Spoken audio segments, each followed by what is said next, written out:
Hi guys, it's ஜார்வினி. எல்லாரும் எப்படி இருக்கீங்க? நலமாக இருக்கீங்களா? கண்டிப்பாக நீங்கள் எல்லாரும் நலமாக இருப்பீங்கன்னு நான் நம்புகிறேன். இப்போ எல்லாரும் வந்துட்டு ட்ராவல் பண்ணுறீங்க. கண்டிப்பாக ட்ராவல் பண்ணுறீங்கன்னா உங்களுக்குலாம் ரூல்ஸ் தெரியணும் தானே? பார்த்தீங்களா, செல்லத்துக்கு ஒன்றுமே தெரியல, கற்றுத்தர்றேன். இந்த ரூல்ஸ்லாம் நீங்கள் பார்த்தீங்கன்னா இதெல்லாம் அவங்க எப்படி யோசிச்சிருக்காங்க, யோசிச்சு எப்படி இது ஒரு ரூல், இது ஒரு லான்னு வெளியாக்கியிருக்காங்கன்னு எனக்கே தெரியல. ஏன்னா அது ஒரு மாதிரி வியர்டாக இருக்கும், ஒரு மாதிரி யோசிக்க வைக்கிற ஒரு அளவுக்கு இருக்கும். ரொம்ப ஆப்வியஸாக தெரியும் நான் இன்னைக்கு எதை பற்றி பேச போகிறேன்னா the weirdest rule around the world. நான் ஃபியூ இயர்ஸ் பேக் வந்துட்டு கண்ட்ரி ரூல்ஸ் பற்றி வீடியோ அப்லோட் பண்ணியிருக்கேன். அதுவே நீங்கள் போய் பார்க்கலன்னா நீங்கள் போய் பாருங்கோ. இது ஆக்சுவலி நான் தான். ஸோ எனக்கே என்னை பார்க்கும்போது அந்த காலத்தில் பார்க்கும்போது ஒரு மாதிரி ஷையாக இருக்குது. நான் என்ன பண்ணுவேன் தெரியுமானே, வெக்கமா வருதே. ஆக்சுவலி அப்போ கொஞ்சம் நான் ஒல்லியாக இருந்தேன், இப்போ கொஞ்சம் குண்டாயிட்டு. சரி, கதைக்கு போவோமா? ஸோ டைம் வேஸ்ட் பண்ணாமல் கதைக்கு போகலாம். இந்த வீடியோ ஸ்டார்ட் பண்ணும்போது ஒரு டிஸ்க்ளைமர் கொடுப்பாங்களே, நான் டிஸ்க்ளைமர் பண்ணுறேன். என்னதுன்னா, இந்த வீடியோ கொஞ்சம் டப்னு சத்தம் கேட்டுச்சுன்னா பட்டாசு வெடிக்கிறாங்க. ஸோ என்னால் நீங்கள் போய் பட்டாசு வெடிக்காதீங்க அப்படி சொல்ல முடியாது. Firstly, no feeding pigeons in Spain and Italy. அதாவது இந்த பறவைகளுக்கு, அதாவது இந்த புறாக்களுக்கெல்லாம் வந்துட்டு நீங்கள் போயிட்டு சாப்பாடு போடக்கூடாது, which is against the rule. இப்போ எப்படி சொல்லனா, நீங்கள் வந்து உங்களே வந்துட்டு நீங்கள் ஒரு அனிமல் ஃப்ரெண்ட்லின்னு நினச்சிட்டு அந்த மாதிரி பண்ணிடாதீங்க. அப்புறம் உங்களை வந்துட்டு நீங்கள் போய் கம்பி தான் எண்ணணும். ஆக்சுவலி ஏன்னா இட்டாலி அண்ட் ஸ்பெயின் இது வந்துட்டு நிறைய ஹிஸ்டாரிக்கலான பிளேசஸ் இருக்குது. ஸோ இந்த பிளேசஸில் வந்துட்டு நீங்கள் போய் சாப்பாடு போட்டிங்கன்னா அது வந்து சாப்பிட்டுட்டு அழுக்காயிரும், அந்த பிளேஸே வந்துட்டு டர்ட்டி ஆயிரும். ஸோ அந்த மாதிரி டர்ட்டி ஆகக்கூடாதுனால இந்த ரூல்ஸ் வந்து வெளியாக்கியிருக்காங்க. ஸோ நீங்கள் போயிட்டு மாறி மாதிரி புறாக்கு சாப்பாடுலாம் போடுறேன்னு நினச்சி போட்டுறாதீங்க.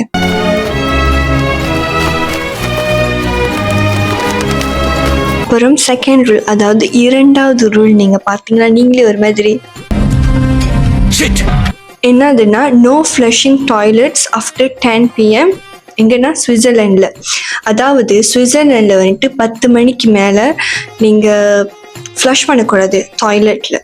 10 மணிக்கு மேலே வந்து நீங்கள் சுவிட்சர்லாண்ட் டிபார்ட்மெண்ட்டில் வந்துட்டு நீங்கள் வாஷ்ரூம் போனீங்கன்னா நீங்கள் ஃப்ளஷ் பண்ணக்கூடாது. அப்படின்னா நீங்கள் பாத்ரூம்க்கே போகக்கூடாதா? ஏன்னா ஃப்ளஷ் பண்ணாக்கா நாய்ஸ் பொல்யூஷனாக அவங்க கருதுறாங்க.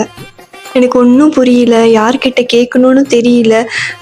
அவ்வளோ சத்தமாவா இருக்கும் ஒரு ஃப்ளஷ் பண்ணால், ஒரு பில்டிங்கே கேட்குற மாதிரியா சத்தம் வரும். எனக்கு தெரியலையே, இது உண்மையாவா இல்லையா கேட்டு சொல்லுங்க. அப்புறம் 10 மணிக்கு மேலே அப்புறம் எப்படி? ஒரு அவசரமாக வந்துச்சுன்னா என்ன பண்ண? உண்மையான அவசரமாக வந்துடுச்சுன்னா எப்படி அந்த பில்டிங் காலையில் வரைக்கும் வெயிட் பண்ணுவாங்களா? என்னடா சொல்ற? விடிய விடிய அங்கே இருந்தியா? அடுத்தது சிங்கப்பூரில் நீங்கள் சுவிங்கம் சாப்பிட்டீங்கன்னா உங்களுக்கு பிடிச்சி ஜெயிலில் போடுவாங்க. ஜெயிலில் ஜாமீன் மட்டும் இல்லைன்ட்டாங்கண்ணே, கட்டலே இல்லையா. இது ஏன்னா சிங்கப்பூரில் வந்துட்டு சுவிங்கம் சாப்பிட்றது வந்து பேன் பண்ணிட்டாங்க. இந்த ரூல்ஸ் வந்துட்டு 1992 வந்து இம்ப்ளிமெண்ட் பண்ணியிருக்காங்க. ஏன் சுவிங்கம் சாப்பிட்றது பேன் பண்ணியிருக்காங்கன்னா, டு ப்ரிவென்ட் நம்ம வந்து குப்பை வந்துட்டு பப்ளிக் பிளேஸில் வந்துட்டு வீசக்கூடாதுன்னு. சுவிங்கம் வந்துட்டு ஒரு சில பேர் இருக்காங்க, நான் பார்த்துருக்கேன் ஆக்சுவலி, ஏன்னா இது எனக்கே நடந்திருக்கு. சுவிங்கம் சாப்பிட்டாங்கன்னா அவங்க வந்துட்டு அந்த குப்பையில் போய் போட மாட்டாங்க. அவங்க என்ன பண்ணுவாங்கன்னா இந்த நாக்காலில் வந்து ஒட்டி வச்சிருவாங்க, ஒரு அவார்ட் கிடைச்ச மாதிரி ஒட்டி வச்சிருவாங்க. அப்புறம் இல்லாட்டி என்ன பண்ணுவாங்கன்னா சாப்பிட்டுட்டு கீழே போட்டு போயிடுவாங்க. இப்போ போகிறவங்க வந்துட்டு அந்த சுவிங்கம் வந்து மிதிச்சிட்டு போவாங்க. மிதிச்சிட்டு போனால் அவங்க சப்பாத்தியில் ஒட்டிக்கும். ஏன்னா இது எனக்கு நடந்திருக்கு. இப்போ யாரு பப்ளிக் பிளேஸ்ல இப்படி எருமை மாதிரி நின்றுக்கிட்டு நார் அடிச்சிட்டு இருக்கிற அறிவில்லை? அப்புறம் அந்த சுவிங்கம் சப்பாத்தியில் ஒட்டிடுச்சுன்னா, அதாவது ஷூவில் ஒட்டிடுச்சுன்னா அது நம்ம எடுக்கிறது வந்து எவ்வளோ கஷ்டம் தெரியுமா உங்களுக்கு? அது அப்படி ஒரு மாதிரி அது வந்துட்டு ஃப்ரெஷ்ஷாக சாப்பிட்டுட்டு போட்டுட்டு போவாங்க தெரியுமா? அது மட்டும் உங்கள் ஷூவில் ஒட்டுனுச்சுன்னா அவ்வளோதான். நீங்கள் சார், அது உங்களுக்கு சொன்னா புரியாது சார். ரூல்ஸ்க்கு நான் சப்போர்ட் பண்ணுறேன். பிகாஸ் ஒன்று சாப்பிட்டா நீங்கள் வந்து டஸ்ட்பினில் போய் போடணும், இல்லாட்டி நீங்கள் சாப்பிடவே கூடாது. அடுத்த ரூல்ஸ் என்னதுன்னா மிலான், அதாவது இட்டாலி போகணுன்னு உங்கள் எல்லாருக்கும் ஆசை இருக்குது தானே? உண்மையை சொல்லுங்கள், ஆசை இருக்கா இல்லையா? இருந்துச்சுன்னா அங்கே போனீங்கன்னா உங்கள் மூஞ்சை வந்து சிரிச்சாப்பில் வச்சுக்கோங்க.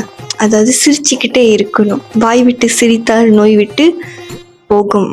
இட்டாலியில் ஆல் த டைம் உங்கள் ஃபேஸில் வந்து ஒரு அழகான சிரிப்பு, புன்னகை, ஸ்மைல் பண்ணிக்கிட்டே தான் நீங்கள் இருக்கணும். எக்ஸப்ட் ஃபியூனரல் அண்ட் ஹாஸ்பிட்டல் விசிட்க்கு. கண்டிப்பாக நீங்கள் ஃபியூனரல் அண்ட் ஹாஸ்பிட்டல் விசிட்க்கு போனீங்கன்னா சிரிச்சிங்கன்னா ஒரு மாதிரி தான் பார்ப்பாங்க. அந்த மாதிரி செஞ்சிடாதீங்க.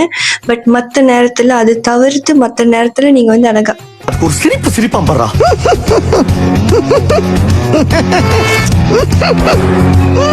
ஃபியூனரல் அண்ட் ஹாஸ்பிட்டல் விசிட்க்கு போனீங்கன்னா சிரிச்சிடாதீங்க.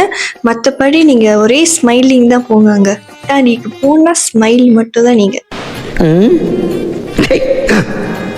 என் கடைசி ரூல் சொன்னல, driving dirty cars in Russia is illegal. அதாவது அழுக்கான காடி, அதாவது டர்ட்டியான காடி வந்துட்டு நீங்கள் ரஷ்யாவில் ட்ரைவ் பண்ணக்கூடாது. அதுவே பண்ணிங்கன்னா உங்களுக்கு வந்து ஃபைன் அடிப்பாங்க, ஃபைன் பண்ணுவாங்க. யூஸ்வலாக கார் வந்துட்டு சேஃபாக ட்ரைவ் பண்ணாதானே ஒரு முக்கியமான ஒரு விஷயமா பார்க்குறாங்க. பட் இங்கே வந்துட்டு உங்கள் கார் வந்துட்டு க்ளீனாக இருக்கணும், சுத்தமாக இருக்கணும். அப்போ தான் வந்துட்டு உங்களுக்கு சேஃப். ஏன் அந்த மாதிரி சொல்கிறாங்கன்னா, யூஸ்வலாக வந்துட்டு சில காரில் வந்துட்டு லைக் அழுக்காக இருக்கும், அப்புறம் அவங்களோட மீரர் வந்துட்டு க்ளீன் பண்ணியிருக்க மாட்டாங்க. ஸோ அந்த மீரர் க்ளீன் பண்ணிட்டு அது மாதிரி ப்ளரியாக இருக்கும். ப்ளரியாக ஆனிச்சுன்னா ஆக்சிடென்ட் வரும். அந்த மாதிரி அவங்க யோசிச்சிருக்காங்கன்னு நினைக்கிறேன். ஏன்னா நான் தான் அப்படி யோசித்தேன். மேபி அதுவும் இருக்கலாம் ஒரு ரீசன். ஸோ காய்ஸ், இது வந்து ஒரு ஷார்ட்டஸ்டான வீடியோ தான் நான் நினைக்கிறேன். ஏன்னா நான் எழுதின ரூல் வந்துட்டு ஒரு 2 ரூல் வந்துட்டு 2 வாட்டி 2 வாட்டி எழுதிட்டேன். உங்களுக்கு அஞ்சலி சக்தியை லவ் பண்ணல, எது சக்தியை தான் கௌதம் லவ் பண்றான். அம்மா, நான் வந்து தப்பாக எழுதி விட்டேன். அதாவது நான் ஒரு ரூலே வந்துட்டு 2 வாட்டி எழுதிட்டேன். ஒரு மெய் மருந்து பண்ணிவிட்டேன். ஸோ அடுத்த வீடியோ வர வரைக்கும் ஸ்டே டியூன் பண்ணுங்கள். மறக்காமல் லைக் பண்ணுங்கள், ஷேர் பண்ணுங்கள், அப்புறம் சப்ஸ்கிரைப் பண்ணுங்கள். அப்புறம் நான் ஏதாவது தவறுதெல்லாம் பண்ணியிருந்தா, அதாவது ஏதாவது மிஸ்டேக் இருந்துச்சுன்னா என்னை வந்து மன்னித்து விடுங்கள்.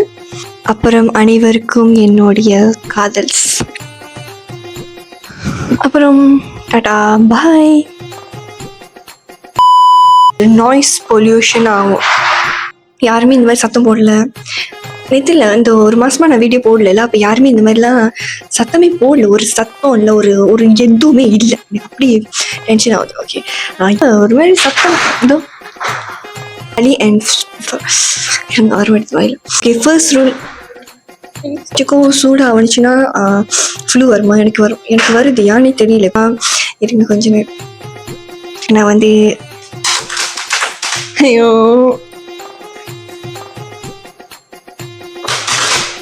ரொம்ப சூடாக இருக்கு, என்னால் முடியல. எரியுது.